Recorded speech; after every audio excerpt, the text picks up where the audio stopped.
As Delius floated in the vacuum of space, he kept his eye on his target world and saw that it was getting closer. As the planet behind him shrunk into the distance, becoming smaller and smaller in perspective, so too did his target world grow larger and larger. It was clear that he was moving at a good rate of speed, as the planet seemed to be approaching at a good pace, and luckily enough, he appeared to be directly on target for it, at least as far as the moment was concerned. Over the course of a few minutes, the planet eventually became near all-encompassing as he approached it, growing larger by the second, until finally, the planet grew so large that he could no longer see anything past it. Approaching it rapidly, he finally began to feel the pull of that planet's gravity beginning to draw him in. As he rushed towards it, through the vacuum of space, as he began to arc into its orbit, down into its atmosphere. And as he did, Delius began to feel heat. He didn't feel any heat when he was leaving the planet before, but upon entering this world and its atmosphere, he began to feel heat, lots of it. Of course, it didn't really hurt Delius. It was simply something he could feel, like a nice warmth outside of his body, as fire engulfed his form, burning all around him as he sank into the atmosphere, further down into the planet.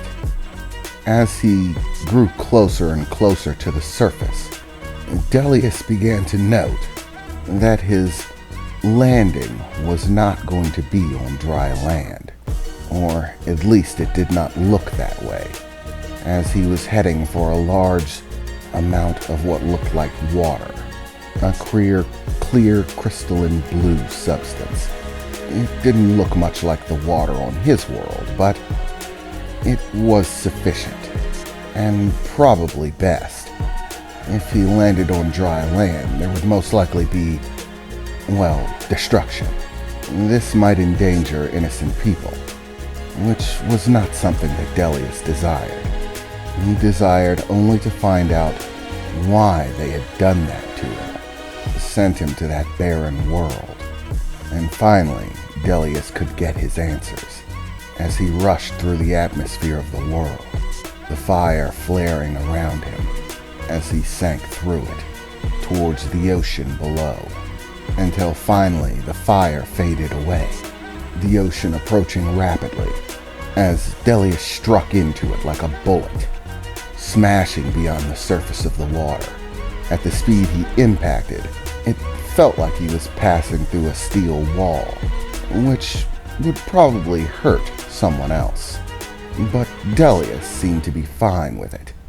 The secondary impact was a bit more jarring, as soon after breaking the surface of the water, he found him impacting a much more solid substance. It was hard to see. There was no light. It was simply a swirl of water and noise, bubbles and current all around him, dust seeming to be kicked up in all directions, as Delius had surmised that he had hit the bottom of whatever this body of water was. As he impacted, once again Delius began to feel convulsions, the spasming of his lungs, wishing to take in water, air, and finding none, only water there. As Delius gained bearing of himself, the difference between up and down, the ground beneath his feet, there at the bottom of that body of water, still feeling the spasming in his chest, the desire for air, with nothing else on his mind at the moment, and not wanting to risk a chancy swim, Delius simply jumped once more, pressing off of the bottom of the ocean floor, and once again finding himself rushing away from the surface of the ocean floor. Within a short time, finding himself breaching the surface of the water and shooting out into the air. Good enough so that he was no longer underwater, but his jump was not strong enough that it would press him off of the planet. His jump slowly began to subside as his movement through the air slowed, reaching the climax of its arc. And finally, Delius breathed, pulling in the air from all around him, so strong that he could actually feel the flow of air as he breathed in, rushing past the rest of his body as he gasped for a breath. And with that, Delius could breathe again. He began to take one breath after another, breathing heavily, feeling much like surfacing after a long, long swim, making it to the surface only just in time. As Delius began to fall back towards the ocean, finally a sense of calm came over him. He was saved. He would not be suffocating anytime soon, he thought to himself as he gently fell back towards the ocean, this time much slower than his initial descent, but having enough time to actually enjoy the fall somewhat, the feeling of wind gently rustling by as he fell towards the surface of the water, taking as many breaths as he could, reinvigorating himself with them. The breaths felt like an old friend that he had not seen in a great deal of time.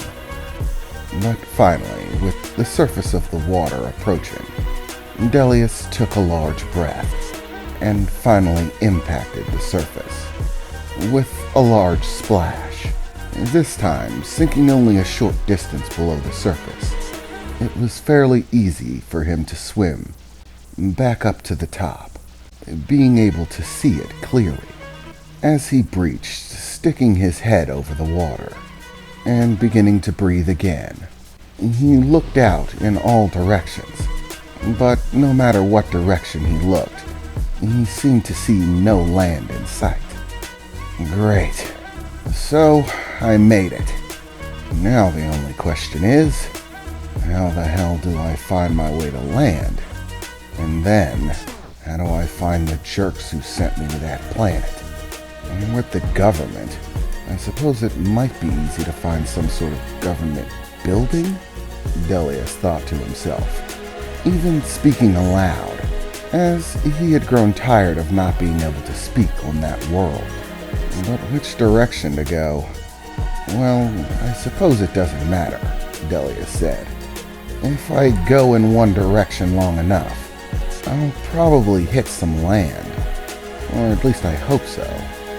So, looking out in all directions, Delius simply picked one. The sun seemed to be rising in one direction, so he thought he might as well simply follow that.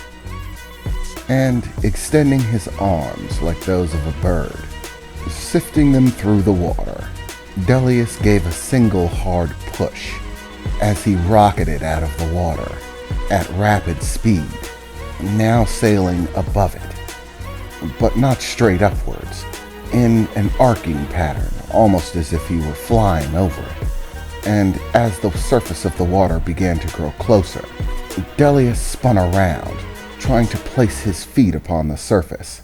He wasn't sure whether it would work, but he didn't feel like paddling all the way there. So he began to rapidly move his legs as they came in contact with the water beneath him, as a torrent of ocean water kicked up behind him, and Delius found himself being rapidly propelled forward. Soft or not, at the speed that Delius was moving, he seemed to run right across the surface. Definitely not something that he could do on his home world, but here it seemed to work just fine. As Delius made a beeline for the sun in the distance.